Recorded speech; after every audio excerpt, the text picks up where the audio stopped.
Right now, deep beneath the oceans, parts of the Earth's crust are silently locking together. Nothing looks unusual on the surface, but underground, stress has been building for centuries. Scientists know where this is happening, and they know what it leads to. A megaquake, one of the most powerful events our planet can produce.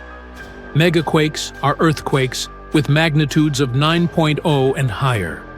They are capable of rupturing fault zones over 1,000 kilometers long, shifting coastlines by several meters, and generating tsunamis that travel across entire oceans. These events are rare, but they follow a pattern. They occur in subduction zones, where one tectonic plate is forced beneath another and becomes locked due to friction. One of the most closely watched regions is the Cascadia subduction zone, which stretches about 1,000 kilometers from northern California to Canada. In this region, the Juan de Fuca plate is slowly being pushed under the North American plate. GPS measurements show that parts of the coastline are currently being compressed by several millimeters per year, which indicates that stress is actively building. The last major earthquake in Cascadia occurred in the year 1700 and is estimated to have reached magnitude 9.0. There were no written records in North America at the time, but the event was strong enough to generate a tsunami that was recorded in Japan.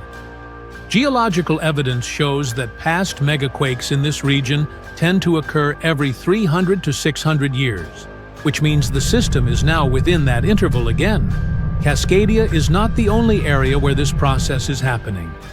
In 1960, Chile experienced the largest earthquake ever recorded, with a magnitude of 9.5. The rupture extended over more than 1,000 kilometers, and ground displacement reached up to 20 meters in some locations. The resulting tsunami crossed the Pacific Ocean and caused damage thousands of kilometers away. Another major example occurred in 2011 in Japan. The magnitude 9.0 Tohoku earthquake caused parts of the seafloor to shift suddenly, generating tsunami waves that exceeded 40 meters in height in some areas. The event also moved parts of Japan's main island by more than 2 meters and slightly altered Earth's rotation. The energy released during these events is enormous. A magnitude 9 earthquake releases about 30 times more energy than a magnitude 8 and nearly 1,000 times more than a magnitude 7. This exponential increase is why megaquakes can affect entire regions at once. Tsunamis are one of the most destructive consequences of these earthquakes. When the seafloor moves vertically by several meters, it displaces vast amounts of water almost instantly. This creates waves that can travel at speeds of up to 800 kilometers per hour across open ocean. Unlike normal waves, tsunamis carry energy through the entire depth of the water, allowing them to travel long distances without losing much strength.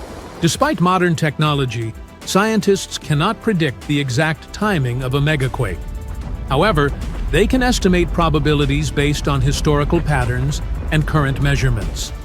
Some models suggest there is roughly a 10 to 20% chance of a magnitude 9 earthquake occurring in the Cascadia region within the next 50 years. To monitor these risks, scientists use networks of seismometers, GPS stations, and ocean-based sensors. These systems track ground movement, detect small earthquakes, and measure how stress is accumulating along fault lines. In some regions, early warning systems can detect the first seismic waves and provide alerts seconds before stronger shaking arrives. The idea that a megaquake could cause planetary damage is often overstated. These events do not threaten the stability of the Earth itself. However, they can reshape coastlines, damage infrastructure across large regions, and generate tsunamis that affect multiple countries. What matters is that the conditions required for a megaquake are already present in several parts of the world. Subduction zones in regions like Cascadia, Japan, Chile, and Southeast Asia are continuously accumulating stress. Nothing dramatic is happening on the surface right now. But underground, the process is ongoing. And based on everything scientists have observed, the next megaquake is not a question of if, but when.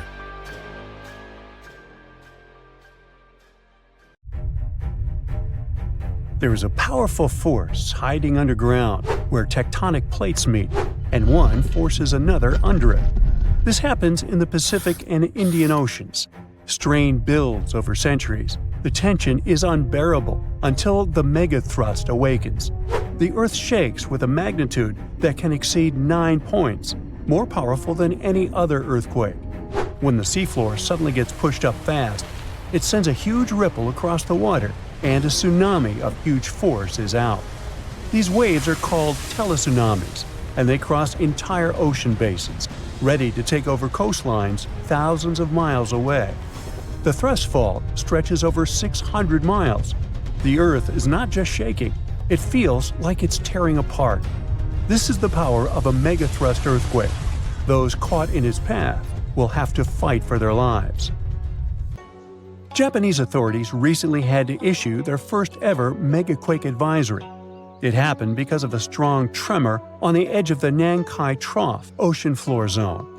In the end, most of the warnings were lifted, and there wasn't much damage from the 7.1 magnitude earthquake.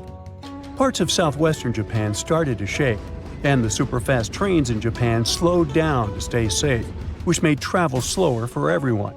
But everyone is staying alert as they know about the risk of a megathrust earthquake that could happen within the next few decades in the Nankai Trough. The tectonic plate under the Philippine Sea is slowly sliding underneath the land where Japan is, moving just a few inches every year. The last big earthquakes from this area happened in 1944 and 1946, both with a magnitude of 8.1. These quakes have caused a lot of destruction in the country. The next megathrust earthquake in the region, if it does happen, could be between a magnitude 8 and 9. Scientists still can't agree on how likely this mega earthquake is to happen, but it could be up to 80% certainty. On the other side of the Pacific, scientists from the U.S. Geological Survey have studied a dangerous area along the U.S. West Coast. It's called the Cascadia Subduction Zone, and it stretches from northern California to northern Vancouver Island in Canada. Over the past 14,200 years, there have likely been at least 30 big earthquakes in this region. One major quake happens every 500 years on average. But for a long time now, Cascadia has been quiet, and it worries scientists. They think this might be because the area is locked, meaning the tectonic plates are stuck together and building up a lot of pressure. Eventually, the part of the seafloor could suddenly break and move by several feet. The shaking would be just 5 minutes, but it would create a powerful tsunami as the seafloor shifts that would last for 10 hours. If it happens, it's going to be the worst natural disaster in the country's history, according to experts. The ground on some inland hills could turn into something like quicksand. This would cause the hillsides to slide and crumble, taking down roads and bridges. Around 620,000 buildings could be badly damaged or even collapse, including about 100 hospitals and 2,000 schools. People in Washington state might have to take care of themselves without help for 2 weeks, finding food, water, and shelter on their own. Scientists are studying slow slip events, where the tectonic plates move very slowly over weeks or months, releasing some energy but not enough to stop a big one. Every time the magnitude of an earthquake goes up by just one number, the energy it releases is 40 times bigger. So we'd need about 1 million small earthquakes every day for 500 years straight to release the same energy as one huge magnitude 9 earthquake. But these small earthquakes might be clues that a bigger earthquake is coming. To better monitor the Cascadia Fault, experts are mapping the fault more accurately and adding better monitoring tools offshore. Scientists receive over $10 million to install seismic sensors and seafloor pressure gauges on a fiber optic cable off the coast of Oregon. The goal is to be ready to warn people and potentially save lives when a big earthquake strikes. A sharp megathrust earthquake happened in this part of the world in 1964. It went down in history as the Great Alaska Earthquake and had a magnitude of 9.2. It lasted for more than 4 minutes, making it the most powerful earthquake in the history of the U.S. and North America. The ground shook so hard that it caused huge cracks and landslides. In Anchorage, many houses, buildings, and roads were destroyed because they weren't built to handle such a big earthquake. In some places, the land was permanently changed. For example, the coastline near Kodiak and Hinchinbrook Island was lifted by 30 feet. In other areas, like Gerwood and Portage, the ground sank by 8 feet. They had to rebuild roads higher so they wouldn't be flooded by the time. A huge 27-foot tsunami wiped out the entire village of Chiniga. Many coastal towns were heavily damaged, not just by the earthquake, but also by tsunamis and the fires that followed. After the main earthquake, there were thousands of smaller aftershocks for months.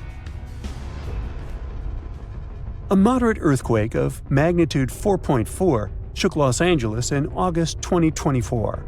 Once it was over, the LA Fire Department checked around the city and didn't find any major damage or anyone hurt. In the nearby city of Pasadena, which is close to the earthquake's epicenter, a water pipe burst inside City Hall and everyone had to leave the building. Thankfully, there was no danger of a tsunami. The best we can do to avoid panic in such situations is to be prepared. Japan is one of the places on Earth where earthquakes happen the most because it sits on the edges of 4 tectonic plates. Around 1,500 of these earthquakes each year are noticeable. Because of this, the people in Japan have learned to live with earthquakes. The 1950 law set a rule that buildings should be able to handle earthquakes up to a magnitude 7 without falling apart. An update 30 years later said that buildings should only have minor damage in such earthquakes and still work as usual. But if an earthquake is even stronger, the law says the building's main job is to not collapse and save people's lives. At the most basic level, buildings are made stronger with thicker beams, pillars, and walls so they can handle shaking better. Another technique is placing special pads made from materials like rubber at the base of a building. Some buildings are even built on thick layers of padding that separate them from the ground completely, which helps protect them during an earthquake. A skyscraper might sway back and forth a lot, moving up to 5 feet. To stop it from getting damaged, engineers can add something called dampers every second floor all the way to the top. These dampers are like giant bicycle pumps, but instead of air, they're filled with liquid. When the building shakes, the dampers push against the liquid inside them. Even though the liquid doesn't squish very much, it can still absorb some of the shaking. When they're building tall skyscrapers, engineers try to make the structure as simple and balanced as possible. This means having each floor the same height and placing the support columns evenly. But sometimes, architects who design skyscrapers don't want to make these compromises because they have creative ideas for how the building should look. Then they have to find compromise solutions. For example, Tokyo's Skytree Tower, one of the tallest buildings in the world, is designed in a futuristic style but also includes special features to protect it from earthquakes. It has a central pillar, like in traditional Japanese pagodas, and seismic dampers that help absorb the energy from an earthquake, keeping the building safe. The strongest earthquake ever to strike east of the Mississippi River that happened over 200 years ago was never over, according to some scientists. Most earthquakes last seconds to minutes, and the official record breaker so far is a silent one in Sumatra that was going on for 32 years. This slow slip event triggered a massive quake and a tsunami. So if it's true that the new Madrid earthquake is still sending aftershocks, we'll have a new top name for this sad list. The earthquake started in December of 1811 with a powerful quake in a sparsely populated part of northeast Arkansas. They felt the shaking almost 1,000 miles away in the White House, and the tower bells were ringing in Boston, even further away. It even made the mighty Mississippi flow backward for a few minutes over new waterfalls formed by shifted ground. The town of New Madrid, Missouri, completely disappeared in the disaster. The Earth wouldn't stay still until the end of January the following year, when things got serious again. A massive quake hit, this time near the junction of the Ohio and Mississippi rivers, right in the Missouri boot heel. Geologists believe it was a rupture on the New Madrid Fault, putting even more strain on the nearby Reelfoot Fault. Just when people thought it couldn't get worse, another 2 weeks of trembling passed, and the Reelfoot Fault snapped deep beneath New Madrid. Down in Tennessee, about 15 miles south of New Madrid, the ground uplift created Reelfoot Lake. Steamboats were chugging along the river, with thousands of trees floating and acres of woods torn apart by the quake. In St. Louis, Missouri, which is 160 miles away, buildings were badly damaged, and chimneys fell in Cincinnati, Ohio, 400 miles away. People all the way in Montreal, Canada, over 1,000 miles away, felt the earthshake. Seismologists have registered about 200 small earthquakes in the New Madrid seismic zone every year since 1974. Some researchers believe that up to 30% of those were aftershocks from those big quakes back in 1811 and 1812. In parts of the U.S. where there's not much tectonic action going on, these aftershocks could keep rumbling for years, maybe even centuries, after the big ones hit. Aftershocks are the Earth's way of releasing all that built-up stress from the main quake. When the ground shakes from the first earthquake, it puts a lot of pressure on the rocks nearby. And when those rocks can't take it anymore, they crack, causing even more shaking. That's the aftershock. And they can be pretty intense, especially right after the main quake, but weaken over time. Not all scientists agree that contemporary earthquakes have to do with those from 200 years ago. We mostly associate faults with those lines where Earth's plates meet. But there's a whole network of those right under the center of the North American plate. They're like relics from 750 million years ago, when North America was part of a supercontinent called Rodinia. When Rodinia started to break up, it left behind these rifts, weak spots in the Earth's crust that run deep beneath the modern Midwest. It could explain the earthquake action. An international team of geologists decided to take a fresh look at 3 major earthquakes that shook North America and end the debate. They used a new math method called the nearest neighbor. It says that if earthquakes are too close in space, time, and magnitude to be independent background events, then one is assumed to have triggered the other. Depending on how you look at the numbers, somewhere between 10 to 65% of the recent quakes in the region could be aftershocks of those historic earthquakes. And a huge quake that hit Charleston, South Carolina at the end of the 19th century might explain up to 72% of the earthquakes in the area since then. But not all places are the same, so the scientific debate continues. In 1774, British explorer James Cook noticed a glow in the distance. It was the volcano of Mount Yasur in Vanuatu. This bad boy had been spewing lava and ash ever since, and it's quite likely that it's been doing that for way longer. The volcano has been sitting at alert level since October 2016, which means things are really unsettled around there. They've even marked off a 2,000-foot radius around the crater to keep people safe. There have been low to moderate outbursts, shooting out ash, gas, and steam, and some bigger blasts throwing stuff outside the crater. Satellite images have picked up on some hot spots of sulfur dioxide plumes, showing that Yasur is still cooking up a big storm down there. Stromboli, one of the volcanic islands near Sicily, officially has the Guinness World Record as the longest continuously erupting volcano. It has been putting on a fiery show for over 2,400 years straight. Ancient sailors nicknamed it the Lighthouse of the Mediterranean.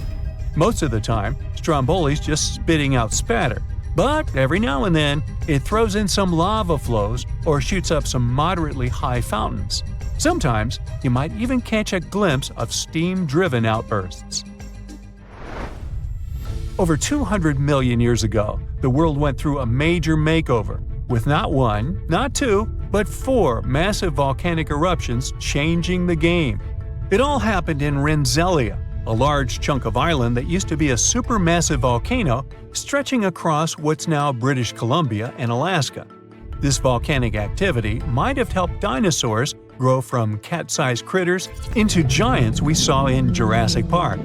It kicked off a 2-million-year rainy season. It made the whole world hot and humid, and the dinos just loved it. Researchers dug deep into sediment layers beneath an ancient lake in China to uncover these secrets. They found traces of volcanic ash and mercury, clear signs of those epic eruptions. There were carbon signatures showing huge spikes in carbon dioxide levels, making the atmosphere toasty and the rain pouring down. It all happened in 4 separate pulses, each triggered by those monstrous volcanic blasts. There's a spot in a national park not too far away from Sydney, Australia, where a fire has been raging deep underground for at least 6,000 years. They call it Burning Mountain, and it's a coal seam fire, burning its way through a layer of coal beneath the Earth's surface. Once these underground fires start, they're pretty much impossible to put out. This ball of fire is up to 30 feet wide and extremely hot, but there's no flame, it's smoldering. The fire has been creeping along at a pace of about 3 feet per year. A local farmer first spotted it in the 19th century and thought it was a volcano. The people who have lived here for ages believe this place is sacred. They've used it for cooking and crafting tools, and tell that it started from a widow's tears or the torch of a hero. But experts think it could have been a lightning strike or coal heating up like a summer barbecue from the interaction with oxygen. Some say it might have been burning since before the dinosaurs roamed the Earth. No one knows exactly how long this mountain will burn or in what direction it'll move. Right now, the coal has enough oxygen to burn for centuries or even millennia without human intervention. The fire is heating up the mountain like a giant oven, making it crack and crumble, inviting in more oxygen to feed on. Even if humans decide to take action, these coal seam fires need truckloads of water and liquid nitrogen to tame them. Several years ago, explorers noticed that the smolder was creeping close to a cliff overlooking a little river. And depending on what the coal seam decides to do next, we could see some dramatic changes here in the coming decades. There could be flames with much more heat, or the coal seam could go deep, extinguish itself, and smolder out. So, since 2000, the world has been hit with more than 1,700 earthquakes with magnitude greater than 5. Many happened around the Ring of Fire, located around the Pacific Ocean. In North America, the biggest threat is the San Andreas Fault Line, which can create an earthquake of a magnitude higher than any other, earning it the spine-tingling nickname, the Big One. The potential destruction of California is a terrifying prospect that could have unimaginable consequences. But the Big One is just the beginning of what's to come. Bad news! Scientists have predicted an earth-shattering event that will occur in 2030. Like it or not, there's a 70% chance that we'll experience the Big One, and it will be an earthquake with a magnitude of 6.7. The San Andreas Fault Line will cause the Big One, but what is scary is that we can't predict it. On the other hand, a massive earthquake occurs every 100 years. This means there's always time to prepare for a natural disaster. If we traveled back in time, we'd see a few significant earthquakes like the ones that wiped out San Francisco and Fort Tejon. Buildings made a long time ago are not quake-proof. They will collapse. Even if they survive, you should not enter them. But buildings are not the most dangerous part. You should watch out for electrical lines and gas pipes. Your hill house might be lovely, but it is extremely unsafe. During quakes, the hill can turn into a massive landslide that will destroy everything in its path. Say goodbye to road trips because all the roads will be ruined. You should have some spare water and food since you won't be able to go to the supermarket. This disaster won't be cheap. It will cost the U.S. around $200 billion to recover from the quake. At least the earthquake will not trigger tsunamis. But there's something it can cause more damage than the Big One. The notorious Cascadia subduction zones start in California and ends up all the way in Vancouver, Canada.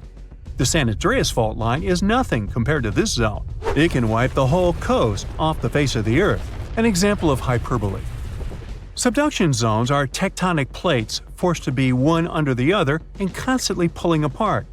One is called the North American Plate, and the other is the Juan de Fuca Plate.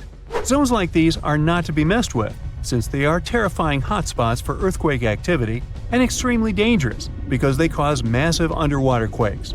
But they are underwater, so what can they do to us? Well, they can cause giant tsunamis, flooding cities, and destroying the coastline. Right now, the most active zone is the Ring of Fire. The Cascadia zone might be less active, but it is like a sleeping beast that can wake up and destroy everything in its path, causing a groundbreaking earthquake. The last time all this stress was released was in the year 1700. Unlike the San Andreas quake, this one will cause massive tsunamis and much bigger shocks. Let's hope you'll be camping in an open field at that time, because most buildings and bridges will likely be destroyed. Also, be ready for the aftershocks, as they'll be devastating. Nature won't be spared either. Landslides will change animals' habitats. Even our homes will be changed forever. Luckily, there is a light at the end of the tunnel, and scientists are doing everything they can to ensure our safety. New rules are implemented. Every new building must be able to withstand massive shocks. They're developing modern warning systems, and every new infrastructure must follow strict quake-proof guidelines. The Juan de Fuca and the North American plates are locked together, but they won't stay like that forever. When they unlock, get ready for a massive shake. The closer you are to the epicenter, the more damage you'll experience. But even if you are lucky to be far away, you may still feel the ground shaking for some time. Now, if we compare the Cascadia subduction zone and the San Andreas fault, we'll see how much more dangerous the Cascadia zone is. In 1994, there was an enormous 6.7 magnitude earthquake in the Northridge area, close to the San Andreas fault. Sadly, many people didn't make it, and some were injured. Back then, buildings were not strong and earthquake-proof, and many of them were damaged. The Cascadia subduction zone can potentially cause a magnitude 9 earthquake. A magnitude 6 quake has the power of around 44 million pounds of dynamite, but a magnitude 9 has the power of 44 trillion pounds of dynamite. The strongest ever recorded quake was in Chile. Its magnitude measured 9.5, and it destroyed most everything. So let's say you've survived the quake, but the struggle is far from over. Soon after, a massive tsunami will strike, with waves that might reach up to 100 feet in some areas. That's so unlike the San Andreas earthquake, which can't produce any significant waves. So say goodbye to your beautiful garden, since salt water will destroy trees and plants, changing the environment for a period of time. The only positive thing will be you won't need Halloween decorations, because all those dried-out trees will resemble a ghost forest. The combination of waves, quakes, and the sheer size of the area will make this natural disaster much more dangerous than any caused by the San Andreas fault or the so-called Big One. A quake similar to this happened around 300 years ago. Many more have been recorded in the past 3,500 years, proving that they continually occur every 400 to 600 years. So, technically, we have around 100 to 300 years before the next big one hits. We still have no idea how exactly the Cascadia subduction zone works, because we discovered it in 1970. This zone is super scary because it can cause big earthquakes. It was found by accident when researchers studied the Ring of Fire. They wanted to know if this area had caused any trouble in the past years, and the proof was under their noses. In Washington, there is a horror forest where nothing has been growing for years. When researchers tested the soil, they found a tremendous amount of salt. They put two and two together and concluded that a massive tsunami had been the reason. Experts still didn't know when the forest was destroyed, but Japan kept records of a gigantic earthquake that had a similar effect. It was the one that happened in the year 1700. There is a 1 in 3 chance that the next one will occur in 2050. You must know how to survive the Canadian earthquakes and make it out unscathed, so listen carefully. Those who live in this area have almost no experience with earthquakes like this one. Surviving the quake is relatively easy, but the tsunami coming afterwards is the real danger. After the shake, find the highest ground and go there. Only bring the essentials, like food and water. Yeah, leave your baseball card collection at home. After the first hit, don't try to go down. Seismologists say that most likely there will be a few more waves, and they have proven this. On the 22nd of May 1960, seismologist Jerry Eston and his 4 friends went to Hawaii to see an expected tsunami that was to happen around midnight. They set up their gear on Wailuku Bridge with an escape route planned. This bridge had been destroyed in the previous tsunami, but the new one was much taller and better. After midnight, the water was 4 feet above the average level. The second wave hit a half hour after midnight, and the water rose another 9 feet by 1 a.m. The water started going down and dropped by 7 feet, but the horror was far from over. Next, they saw a wave that was around 20 feet tall. This shows us that tsunamis are unpredictable, and we should listen to experts to stay safe.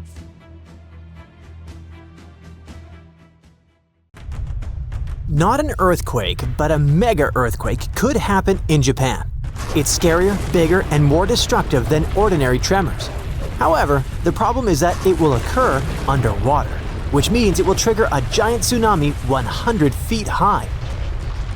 A column of water nearly as high as a 10-story building will collapse on coastal cities, wiping out hundreds of houses. The water flow can destroy everything in its path like a bowling ball that knocks down pins. And then another wave may come, and another one. Anyone who is at risk should be on their guard. How to survive? You'll find out later in this video. But first, let's find out what a mega-earthquake is. This is an earthquake with a magnitude 9 or more. This is a very rare phenomenon, and it depends not on the power of the shock, but on the length of the fault where it occurs. The longer the fault, the stronger the earthquake. But what are these faults? These are cracks in the rocks of the Earth's crust that move relative to each other. Imagine a large puzzle where every detail is a giant tectonic plate. When one part of the puzzle moves away from another or when they collide, that's when earthquakes begin. If the fault between the parts is long, then the magnitude of the earthquake is great. The largest mega-earthquake ever recorded occurred on May 22, 1960, in Chile. The fault was almost 1,000 miles long. It's almost half the way between Chicago and Los Angeles. And now, a similar mega-earthquake can happen, underwater. That's how it all started. Last year, on August 8th, at 4:42 p.m., an earthquake with a magnitude of 7.1 occurred in southern Japan.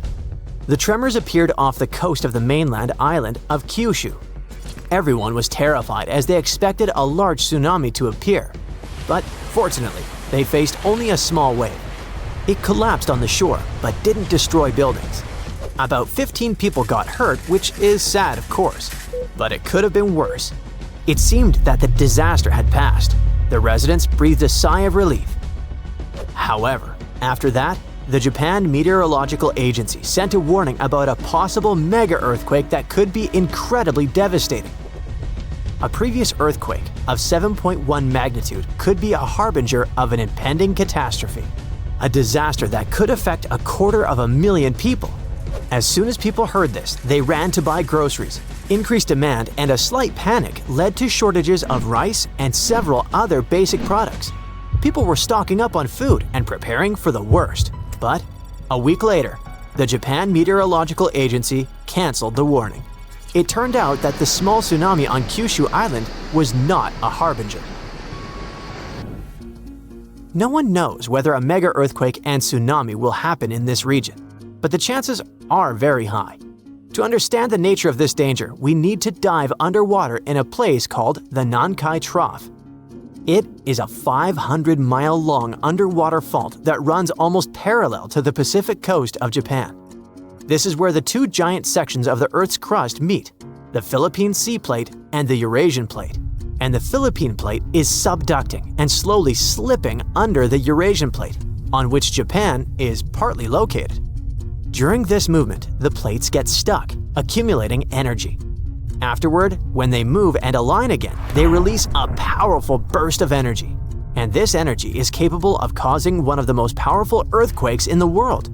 Experts report that the probability of a mega-earthquake and a tsunami is about 80%. Over the past 1,400 years, mega earthquakes have occurred every 100 to 200 years in this region. The last time this happened in Japan was in 1946. The entire country felt a powerful tremor that destroyed 36,000 houses in the southern part of Honshu Island. Every year, the probability of a repeat of this disaster increases by 1%. And do you know how many years have passed? 79. According to experts, a mega earthquake with a magnitude of 8 to 9 can trigger a tsunami that will flood small islands off the coast of Japan. And areas with large populations on the islands of Honshu and Shikoku can be flooded in minutes. Hundreds of thousands of people are at risk. It can be billions and even trillions of dollars worth of damage. According to some reports, about 530,000 people may lose their homes. To save lives, the country needs to carry out a large-scale evacuation, but the problem is that no one knows the exact date. In general, no one in the world can predict in advance when the next big earthquake will occur. In the case of the Nankai Trough, it can happen in a few days, or a few years, or even centuries. So, what should people do? Prepare. Japan has been experiencing earthquakes for a long time, so the country has learned to survive a disaster with minimal losses. Almost every building in Japan is equipped with dampers, which are devices that suppress any vibrations and make houses more resistant to shaking. In addition, on the shores of Japan, residents have built long and high shields that don't allow powerful waves to break through to land. Japan also has an advanced earthquake warning system. It's impossible to predict powerful seismic activity in a few days or weeks, but it's possible to detect small tremors that may portend an impending earthquake. Special devices monitor seismic signals and transmit the data to certain programs. Then, they evaluate the magnitude and intensity of the tremors and send warnings to people's phones. This can save seconds and even minutes for locals to reach the nearest shelter in time. These systems are also used to slow down the speed of trains, to stop work at factories, hospitals, and office buildings. It's much safer for a train driver to slow down during an earthquake than to rush forward at full speed. But what if you're on the street and you can't hear your phone messages? How to act in case of disaster? This applies not only to Japan, but also to any place where a tsunami or earthquake may occur. To survive a tsunami, you need to prepare for it long before a big wave hits. It's very important to have good relations with neighbors. Be friendly with them, help them, and treat them well. In times of trouble or disaster, it's great to have people with whom you have a good relationship.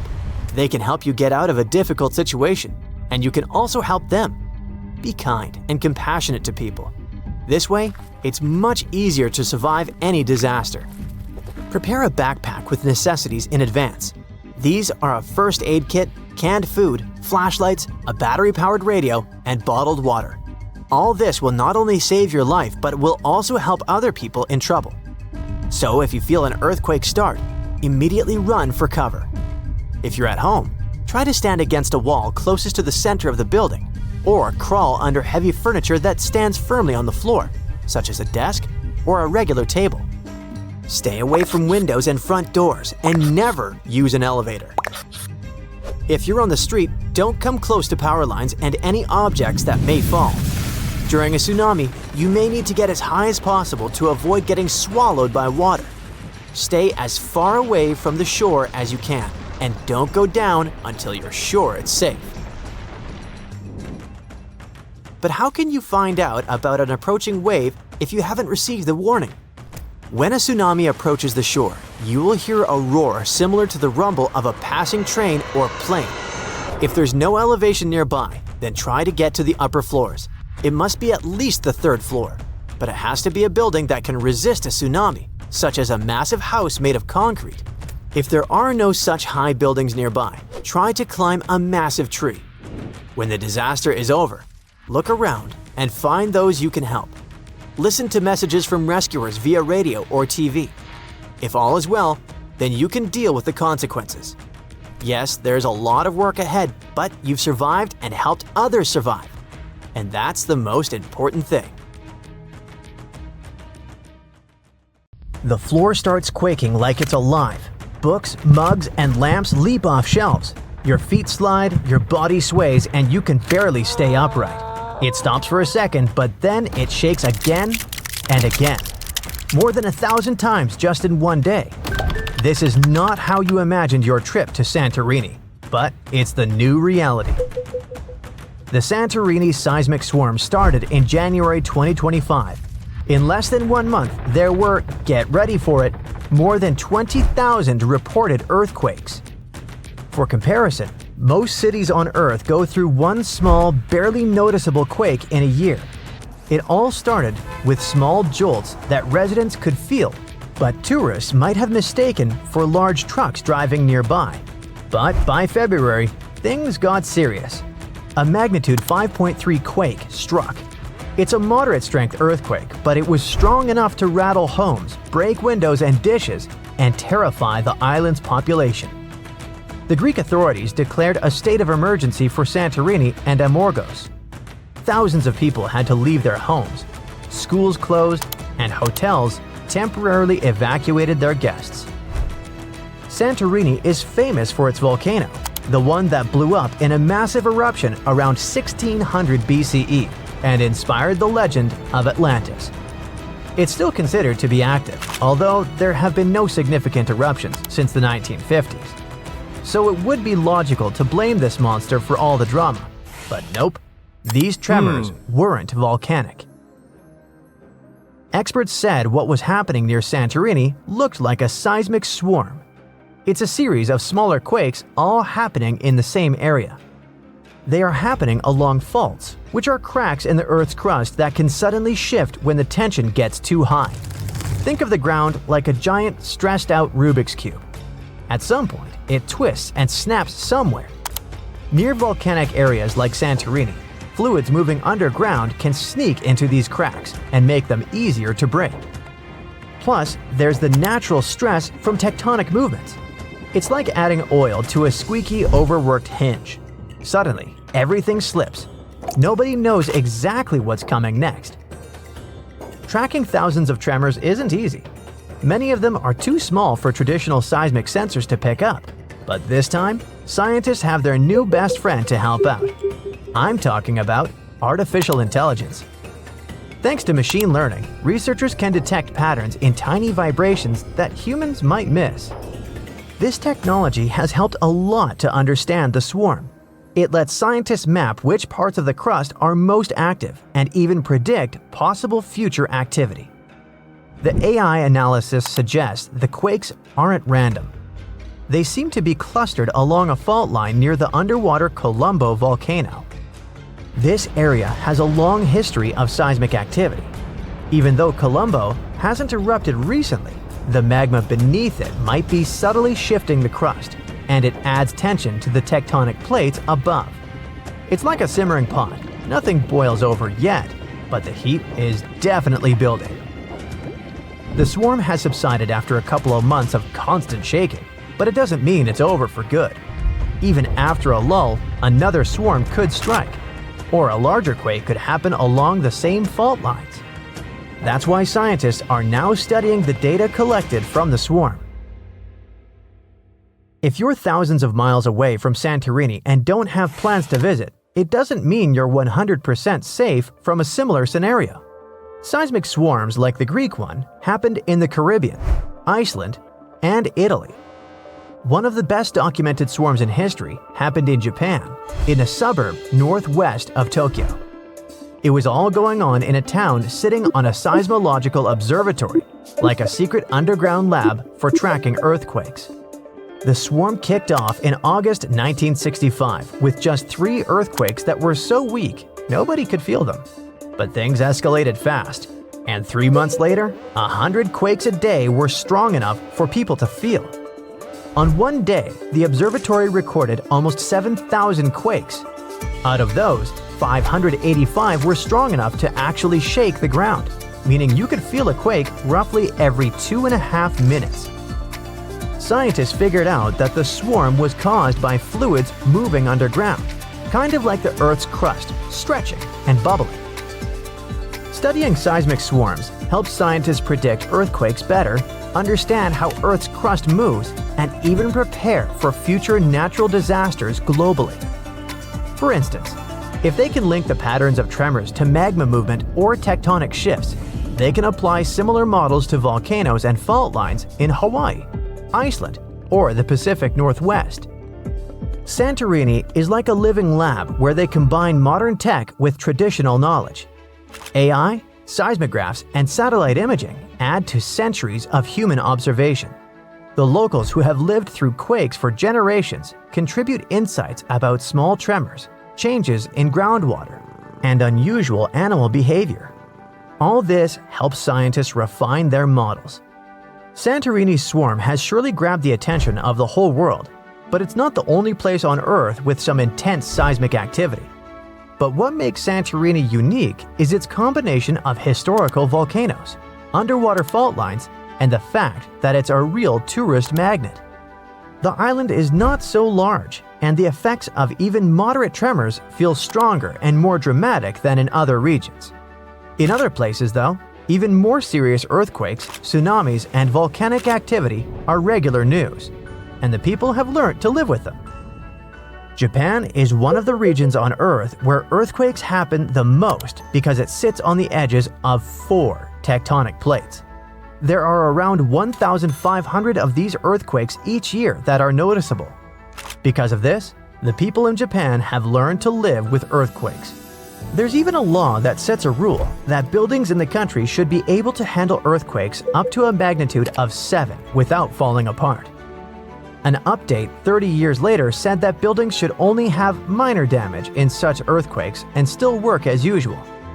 But if an earthquake is even stronger, the law says the building's main job is not to collapse, but to save people's lives.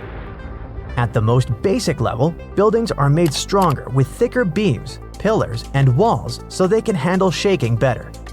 They even construct some buildings on thick layers of padding that separate them from the ground completely, which helps protect them during an earthquake. A skyscraper might sway back and forth a lot and move up to 5 feet, but it won't collapse. On the other side of the Pacific, scientists from the U.S. Geological Survey have studied a dangerous area along the U.S. West Coast. It's called the Cascadia Subduction Zone. Over the past 14,200 years, there have likely been at least 30 big earthquakes in this region. One major quake happened every 500 years on average, but for a long time now, Cascadia has been quiet, and the scientists are getting worried. They think this might be because the area is locked, so the tectonic plates are stuck together and building up a lot of pressure. At some point, a part of the seafloor could suddenly break and move forward by several feet. The shaking would be just 5 minutes, but it would create a powerful tsunami as the seafloor shifts that would last for 10 hours. If it happens, it's going to be the worst natural disaster in the country's history, according to experts. This could make the hillside slide and crumble and take down roads and bridges. Around 620,000 buildings could be badly damaged or even collapse. Scientists are hoping that thanks to advanced AI tech and local communities, they'll be able to better predict earthquakes like this and the one in Santorini. This could save thousands of lives. And for now, we must not forget that the Earth doesn't take vacations when it comes to seismic activity, even in places where you go on vacation.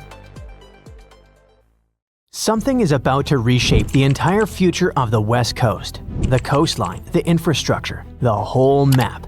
Scientists fear there is not one but 2 big earthquakes coming, one caused by another. This wasn't even on the radar for most people, but new research is changing everything. For decades, everyone treated the San Andreas Fault and the Cascadia Subduction Zone like 2 separate monsters that just happened to live in the same neighborhood. They were powerful, yes, but independent. But now, scientists believe these 2 giant faults are mechanically linked, and one can literally pull the other into rupturing shortly afterward.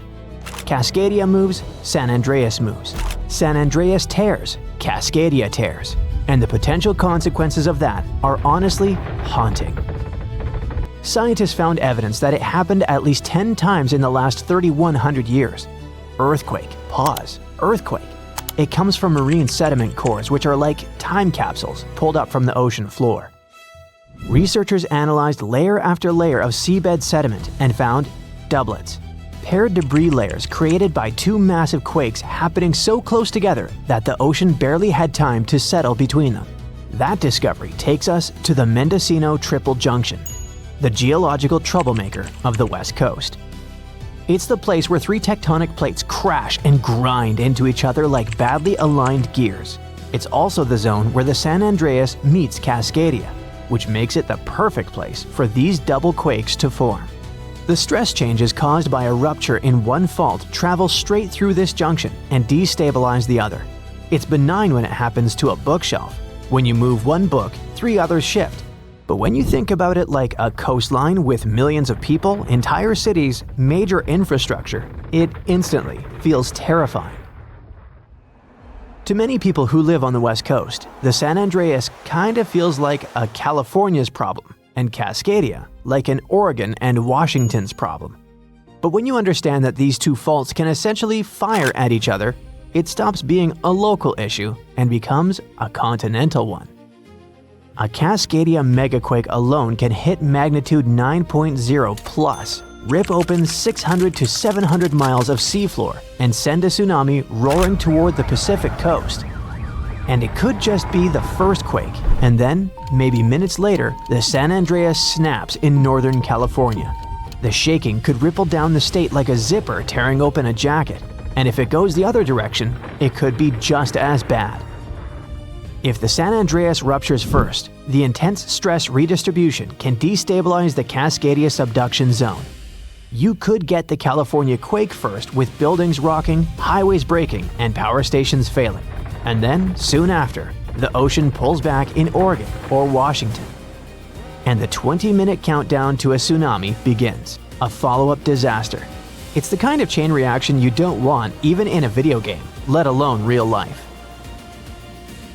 This discovery also tells us something eerie about the earthquake in 1700, the one that sent a tsunami across the Pacific so huge that it struck Japan with no warning. Japanese fishermen called that wave the orphan tsunami because it arrived without any felt shaking. Only centuries later, scientists figured out that it came from the Pacific Northwest. But until recently, no one knew that the San Andreas might have felt that event too, and it possibly slipped or destabilized because of it. So, the whole West Coast may have moved together. And we've come to the scariest part. All this isn't about if, it's strictly about when. The faults have a rhythm, a pace, and a geological heartbeat. We've seen how they behave across thousands of years. We know what they did, and now we know they sometimes do it in sequence. The real fear isn't the first quake. California already expects a big one. The real fear is the second quake, the one that comes before you've checked on your family, before emergency responders regroup, before the power comes back, and before the dust settles. Even if you don't live on the West Coast, this matters for you too. The ports in California, Oregon, and Washington handle a massive chunk of America's imports. Knock them offline, and it's not just the coastline that feels it.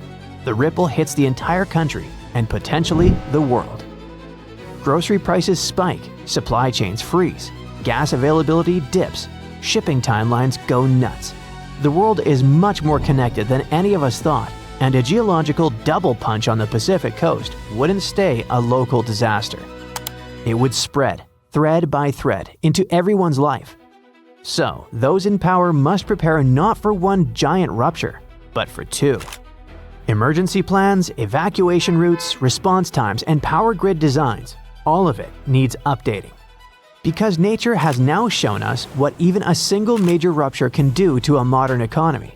It happened in Japan in 1995, on January 17th at 5:46 in the morning. The quake hit right by the northern tip of Awaji Island, only 12 miles from Kobe, a huge, busy city with about 1.4 million people back then, and another 2.6 million in Osaka nearby. The rupture ripped along the Nojima Fault for about 25 miles. That doesn't sound like much until you realize entire buildings can't survive that kind of sideways shove. More than 5,000 people lost their lives. 43,000 were injured. Nearly 400,000 buildings were irreparably damaged. This disaster hit one of Japan's largest industrial zones. And when you mess with a place like that, the shock doesn't stop at the shoreline. The damage was $200 billion US in losses, from smashed buildings and infrastructure and many businesses shutting down. Kobe's port just collapsed. Only 30% of the Osaka-Kobe railway lines worked.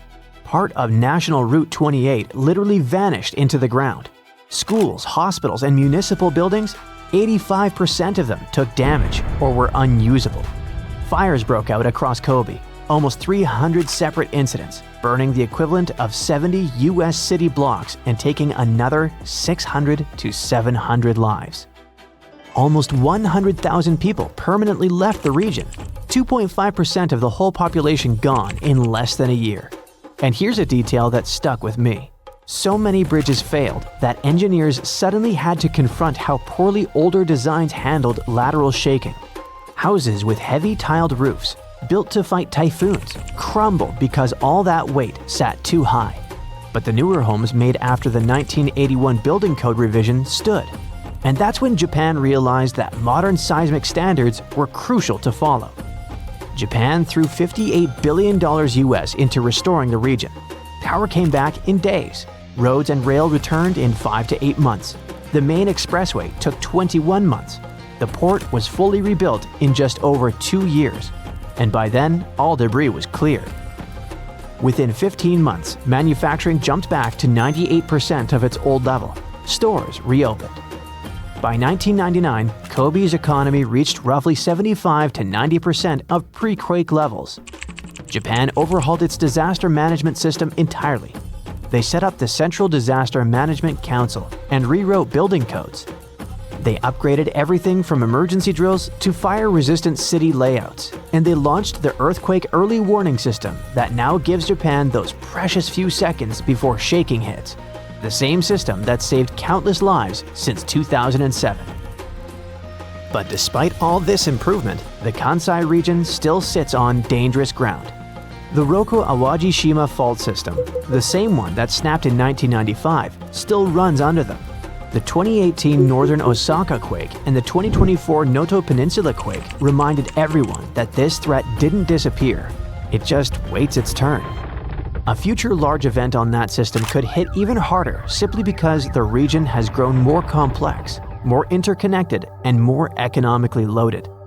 So Kobe wasn't even a triggered double fault rupture, but it still broke a major industrial hub, reshaped a national economy, and permanently changed global shipping routes. That's why when scientists started talking about 2 joint faults firing off back-to-back in Cascadia and San Andreas, you don't even have to imagine the consequences. We already got a preview in 1995. Scientists just found out that the Earth's crust beneath the Marmara Sea is sending seismic signals that look exactly like the kind that show up before a major earthquake. An earthquake that can shake entire coastlines and send waves racing toward crowded cities. For years, scientists focused on visible ruptures on land because they could measure and map them easily. But now, they made a detailed map of a huge fault system under the seafloor. The Mediterranean already sits at a dangerous crossroads where massive tectonic plates meet. Those plates push, scrape, and stretch against each other, and that constant motion creates massive stress. The crust there grows thinner over time, and thinner crust means it can't absorb stress easily. Stress builds, pressure mounts, and the signals coming from below show that parts of this fault system have started to move in unusual ways. The new map shows that future large earthquakes may begin at the boundaries where weaker and stronger sections of the crust meet, or along edges of highly resistive zones. They even pinpointed one of the most likely locations, beneath the Marmara Sea. What makes this discovery so intense is the scale. The faults in the seabed form long corridors where energy can accumulate for decades or centuries. Scientists warn that this setup is the kind that can produce a super earthquake, a massive seismic event capable of shaking large coastal cities and possibly generating tsunamis. A tsunami forms when the seafloor shifts vertically and displaces huge amounts of water, so it looks really plausible in this setting. The water it sets free radiates outward in powerful waves that can cross entire seas. The Mediterranean holds dozens of densely populated shorelines, so it could affect millions of lives. Speaking of that, let's zoom in on Istanbul, Turkey's largest and most populous city. The massive fault line sitting right under it doesn't act the way scientists thought it did. For years, experts looked at the main Marmara Fault, a branch of the North Anatolian Fault running beneath the Sea of Marmara, and worried it might rip in one single monstrous rupture. That kind of break could unleash a megaquake in the high 7s or beyond. But when scientists ran detailed computer simulations covering more than 10,000 years of earthquake cycles, they saw something different. The fault doesn't behave like one giant zipper waiting to unzip all at once. It behaves more like a row of connected tiles that break in sections. And the reason comes down to what's happening miles below the seafloor. It's called rheology. Simply put, how materials deform under stress, how rocks bend, stretch, or snap when you squeeze them hard enough.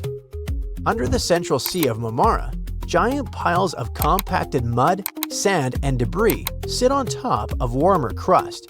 In those upper layers, the sediment usually deforms slowly and steadily, especially at shallow depths where pressure and heat interact in specific ways. Deeper down, higher temperatures weaken the rocks. Warm rock flows more easily than cold rock. That heat acts like a built-in brake system that limits how far a rupture can tear through the crust. When researchers built a 3D earthquake cycle model, they fed in real heat flow measurements, rock friction data, and structural details, and replayed thousands of years of seismic activity. When they included both sediment thickness and temperature differences, the model finally matched history, including the powerful quakes of 1766 and 1912. And none of the simulated events exceeded magnitude 7.3. That level of shaking can collapse buildings, fracture infrastructure, and cause landslides. But it differs from the nightmare scenario of one continuous coast-to-coast rupture. Instead, different sections behave in different ways. The western segments produce more regular earthquakes, including magnitude 7.2 events roughly every 150 years. The eastern sections generate smaller double quakes, back-to-back events between magnitude 6.2 and 6.8 about every century, and a magnitude 7.0 roughly every 500 years. Parts of the fault don't snap at all, but creep. Scientists call it shallow creep, which just means the fault slowly slides without producing a major quake. It releases tension quietly, like letting air out of a balloon instead of popping it. GPS measurements and clusters of repeating small quakes over the past 20 years confirm that slow slip near the central basin. So what does this mean for Istanbul, a city of over 15 million people sitting practically on top of this system? A magnitude 7 or 7.3 quake close to the city could still rock neighborhoods, especially if two strong events strike in quick succession. Infrastructure, older buildings, and densely packed districts are at the highest risk. The fault hasn't produced a major rupture in this section since 1894, which means there's more than 130 years of accumulated strain. The simulations show major events could strike in the coming decades. Then there's Santorini, where more than 28,000 earthquakes happened in just a few months in early 2025. Most of the quakes stayed small, but some reached magnitude 5, strong enough to fracture walls, rattle nerves, and push authorities to close schools and evacuate parts of the island. And this wasn't just tectonic plates grinding like they usually do. This swarm moved. The epicenters shifted gradually northeast toward the Colombo submarine volcano about 5 miles offshore. That migration told scientists magma was on the move. Researchers calculated that roughly 80 billion gallons of it, enough to fill about 120,000 Olympic swimming pools, surged upward from depths around 11 miles beneath the surface. It climbed fast, then stalled about 2 to 2.5 miles below the seafloor. And all this was going on along the Hellenic Arc, one of Europe's most active subduction zones, where the African plate dives beneath the Eurasian region. Earthquakes often migrate across that span toward nearby islands. History backs that up. The 1956 Amorgos earthquakes unleashed massive shaking and a tsunami across the region. So, when 28,000 tremors light up the seismic network, you pay attention. This episode changed how scientists understand volcanic swarms. Now they know magma can intrude, fracture miles of crust, reshape underground reservoirs, and still never surface. It can load the system for the future without pulling the trigger today. And that matters because when magma moves like this, it changes stress fields underground and how future quakes might breed. The good news is that scientists now have really cool monitoring tools that feed real-time seismic feeds, underwater pressure sensors, and repeated gas measurements near volcanic vents into integrated hazard models. If magma starts accelerating upward again, researchers will see it and will take action. And there's another bold new idea in earthquake and tsunami warning: using undersea internet cables for this purpose. Nearly 1 million miles of those fiber optic lines on the seabed were designed to carry data, but scientists discovered that they can also detect tiny changes in light signals caused by seismic vibrations. In simple terms, when the ground shakes, the cable feels it. And this could be incredibly useful because forecasting earthquakes, even on land, is tricky. In the ocean, it has felt almost impossible as you can't scatter thousands of sensors across the seafloor easily. But those cables already sit there, stretching across deep trenches and continental shelves. If researchers use them as sensors, they can monitor tectonic movement in real time across huge areas. For a region like the Mediterranean, with hidden faults, active volcanoes, and crowded coasts, that system could offer precious seconds or minutes of warning. Seconds sound small, but early alerts let trains stop, gas lines shut down, and people move away from immediate danger. The fiber optic cable used for Seafloor Project, or FOCUS in the short version, didn't warn anyone about real disasters yet, but it had 2 false alarms. It reacted to a submarine landslide and weight bags that pushed the cables down. It proves the system works and could be life-saving in case of real danger, especially in vulnerable regions such as the Mediterranean. It shaped civilizations for thousands of years, and now science reveals it still shapes itself. They can't stop tectonic plates or cool magma chambers, but they can understand patterns, reduce vulnerability, and design cities smarter. We are on the Sea of Marmara, the exact spot where the massive continents of Europe and Asia meet. It's a vital, beautiful waterway packed with cargo ships on the surface, but dive underneath and you'll find a geographical nightmare lying on the seafloor. Deep underwater, 2 massive slabs of the Earth's crust are violently grinding past each other. This isn't just a minor crack in the dirt, it's a colossal geological fault. A massive complex system of continuous fractures that has been accumulating a devastating amount of energy for decades. We call it the Great North Anatolian Fault.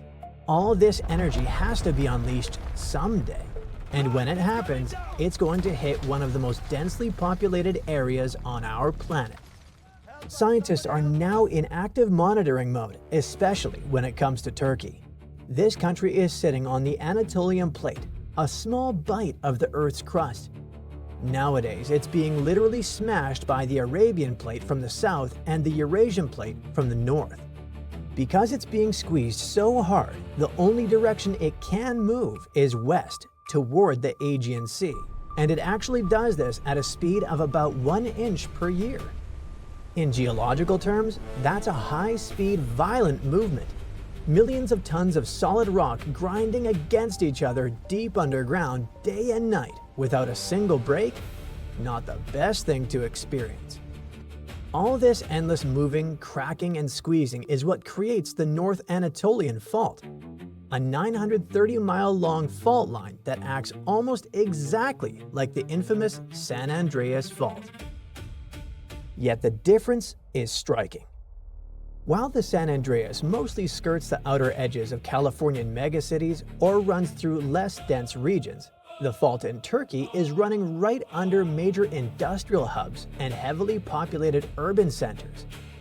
In February 2023, the smaller sister of it, the East Anatolian Fault, showed us how dangerous this tectonic setup can be. It generated the most catastrophic earthquake recorded in Turkey in over 60 years, a brutal 7.8 monster hit, and a 7.5 shockwave followed right behind it just hours later. The release of energy was so violent that the ground literally moved by almost 10 feet in some places. Entire cities were leveled, and the physical map of the region permanently shifted. Now the worst part, it wasn't even the grand finale. There's no way to stop that energy packed inside the North Anatolian faults. Look at the old data and you'll see it acts like clockwork, a bit like a line of falling dominoes. Scientists have been tracking every sequence of earthquakes in this region for nearly a century. The whole chain reaction started in 1939 with the catastrophic Erzincan earthquake. A massive magnitude 7.8 struck eastern Turkey. It didn't simply release the energy, but also transferred this tectonic stress into the next section of the fault. Dominoes started falling. Other fault rupture happened in 1942, 1943, and 1944. It went west and struck again in 1957 and 1967. Year by year, the epicenters of these massive earthquakes moved in a straight line toward the Sea of Marmara. The last major impact was the Izmit earthquake in 1999. A magnitude 7.6 tremor struck east of Istanbul and lasted for 37 terrifying seconds. Suddenly, the chain reaction took a break, but the tectonic stress was still there, simply transferred to the next section of the fault, under the Sea of Marmara, where the last major earthquake took place in 1766. Nobody had seismographs back then, but historical records and old journals describe it as a scene of unimaginable horror.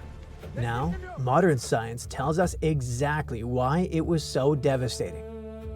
Scientists are calling it a seismic gap, basically a dangerously quiet zone that hasn't ruptured yet.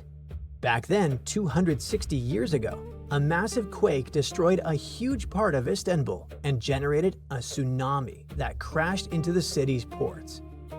After this tragedy, it didn't happen again on this scale, but we have to remember that the Anatolian plate has never stopped moving west, an inch a year. Let's do some quick math. That land should have moved by over 19 feet by now, but because those rocks are locked together, they haven't moved an inch. We are looking at a massive backlog of tectonic tension. It simply has to snap finally, and it won't make a regular shake. It will likely rapidly release 2.5 centuries of accumulated tectonic energy, right at the doorstep of Europe and Asia. The target is the city of Istanbul once again. We should call it a supercity because this global mega hub is home to an astonishing 15 million people. It accounts for nearly 30% of Turkey's entire economic output. What about the infrastructure? We're talking about 1 million buildings, and an estimated 90,000 of those are at high risk of total collapse in the event of a magnitude 7.5 earthquake. Nowadays, the city has very strict laws for modern buildings. But plenty of urban areas had been built before those regulations were enforced. To make matters worse, many coastal neighborhoods are built on soft, waterlogged soil that acts like a liquid during extreme shaking, multiplying the danger for the residents. Buildings could just sink into quicksand. And there's more. The seafloor of the Marmara Sea isn't flat. There are 3 massive deep underwater holes separated by vast ridges. Why is it important? A stronger earthquake in this area will probably trigger a massive submarine landslide. Plenty of mud and rock collapsing down those underwater canyons would instantly displace massive amounts of water. This would trigger a tsunami, not as tall as mega tsunamis in the open Pacific Ocean, but still highly dangerous. It's estimated that with a 10-foot wall of water, it will be extremely dangerous for this densely populated area. Scientists also claim that it could hit the coastline within 10 minutes. There would be almost no time for a mass evacuation. Here comes modern technology. Engineers are fully aware that this geographical clock is ticking and are fighting back. Essentially, infrastructure is being heavily retrofitted. Also, the mighty bridges crossing the Bosphorus Strait have been reinforced with seismic dampers to absorb extreme shocks. One of the world's largest seismically isolated buildings is located at Sabiha Gökçen International Airport in Istanbul. It's sitting on massive bearings made out of rubber and steel. The absolute art of engineering is the Marmara Tunnel, a massive railway tube that runs directly under the Bosphorus Strait, physically connecting the European and Asian continents underwater. It was built right next to an active fault line, so it had to be designed with flexible earthquake-proof joints. If a megaquake hits and the continents shift, the tunnel will bend and flex like a giant snake rather than snapping in half. Another concern of scientists is the economic aftershock of this rupture. It may affect the entire globe, as the Bosphorus Strait is one of the world's most critical maritime choke points. Every single year, nearly 50,000 ships pass through this narrow waterway, carrying everything that is crucial for the global market: barrels of oil, agricultural goods, and so on. The price of energy and food would go crazy if this shipping line collapses. To buy some precious time, scientists have installed an advanced early warning network on the seafloor of the Marmara Sea. Fiber optic cables and seismometers are constantly listening to the fault. But because the epicenter is located so incredibly close to the city, even this multi-million-dollar system won't give residents enough time to escape. At best, it will provide a maximum of 5 to 7 seconds of warning before the destructive waves hit the city. 5 seconds to shut down gas lines, halt the trains, and brace for the impact. Of course, all this effort won't protect the whole city. Only a fraction will survive. The undeniable conclusion is that the migration of earthquakes isn't just a theory, but a well-documented geographical reality. Scientists estimate that there is a 65% probability of a magnitude 7 or greater earthquake striking the Sea of Marmara region before the year 2030. Now we can see that the rupture in this area isn't just a possibility. It is coming, and it is migrating directly toward the collision point of two continents. A magnitude 15 earthquake has the potential to completely destroy our planet and evaporate all the water in a matter of seconds, leaving Earth uninhabitable. Over 500,000 earthquakes happen annually, but none have a magnitude of 15. 90% of quakes occur in the terrifying Ring of Fire zone located around the Pacific Ocean. The ground there is like jello. It shakes almost constantly. The most powerful earthquake to have ever struck Earth had a magnitude of 9.5. That much power can lengthen or shorten the day. But there's probably an earthquake in the confines of your own home now caused by a speck of dust landing on a table. But it has a power of negative 15 magnitudes. Earthquakes happen when tectonic plates move. They're like Lego pieces that are not properly secured, and when they move up, down, or hit one another, the ground also moves, triggering earthquakes. This tectonic energy acts like a battery. It stores energy for a long time, up to 500 years. When this stored energy is released in a sudden burst, the consequences are horrifying. Even the strongest structures submit to this relentless force that leaves a trail of destruction in its path. In some instances, earthquakes can even trigger tsunamis, amplifying the chaos. Such a crazy amount of power can split the ground open and cause severe damage. The strength of an earthquake is measured by the Richter scale, but now it's being replaced by the moment magnitude scale. When there's an earthquake, we hear about how strong it is. It's usually from 1 to 10. Luckily, we haven't had a Richter scale earthquake yet. The most powerful earthquake to have ever happened in modern history occurred in Chile in the 60s.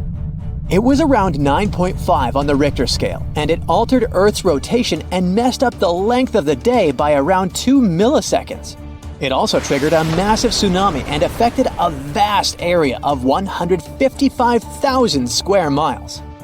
The Richter scale doesn't actually have a limit.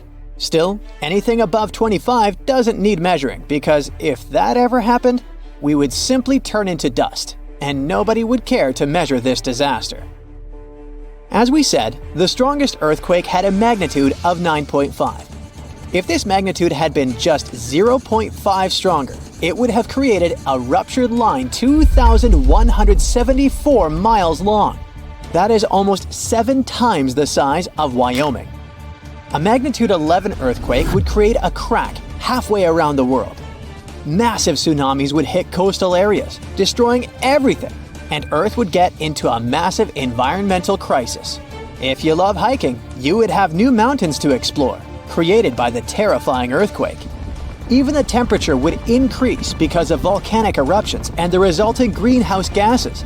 It would turn our planet into a hot oven. The safest places would be far away from any buildings, seas, oceans, and mountains where there would be a low chance of a landslide. Countries unprepared for earthquakes would be totally destroyed, and cities would turn into piles of rubble and dust. Going up on the Richter scale would only make things worse. But don't worry, an earthquake of that power is impossible.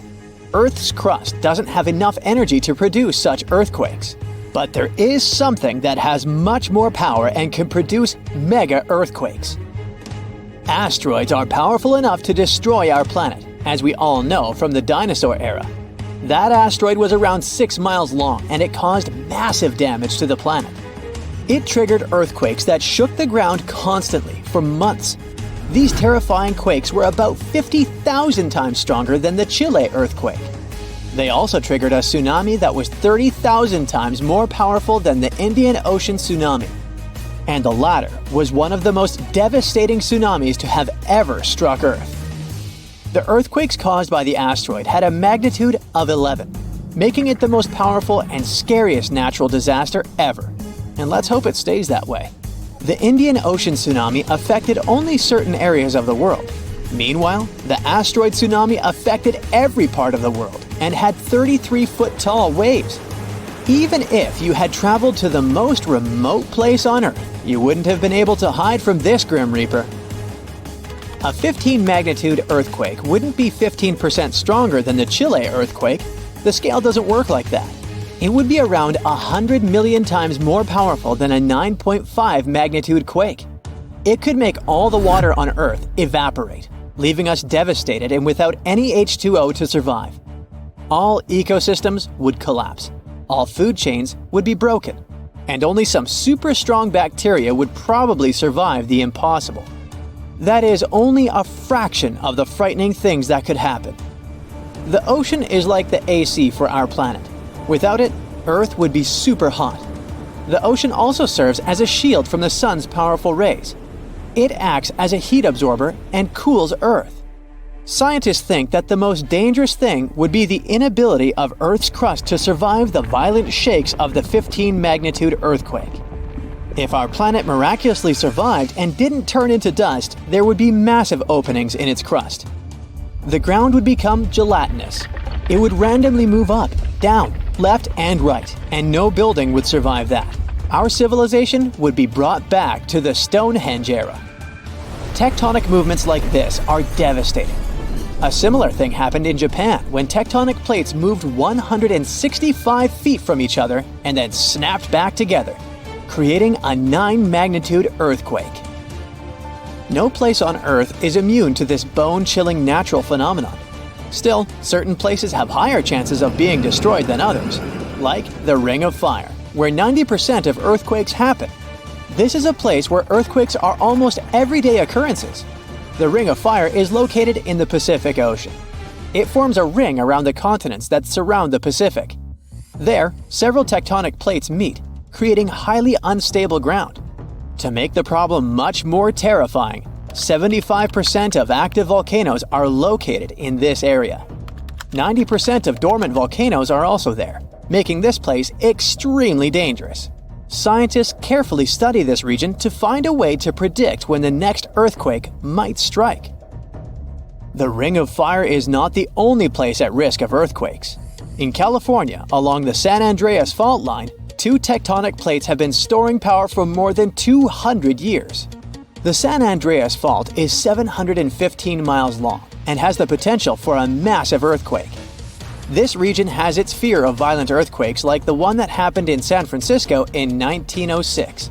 It had a magnitude of 7.8 on the Richter scale. Scientists' predictions are terrifying. They say that the chance of a 6.7 magnitude earthquake is very high in the area. If all hell starts to break loose, you should know how to survive. Avoid anything that might fall on you, like windows, closets, or unstable ceilings. The official phrase from emergency experts is drop, cover, and hold on. Stay low to the ground. Hide under something stable like a table, and remain there until the shaking stops.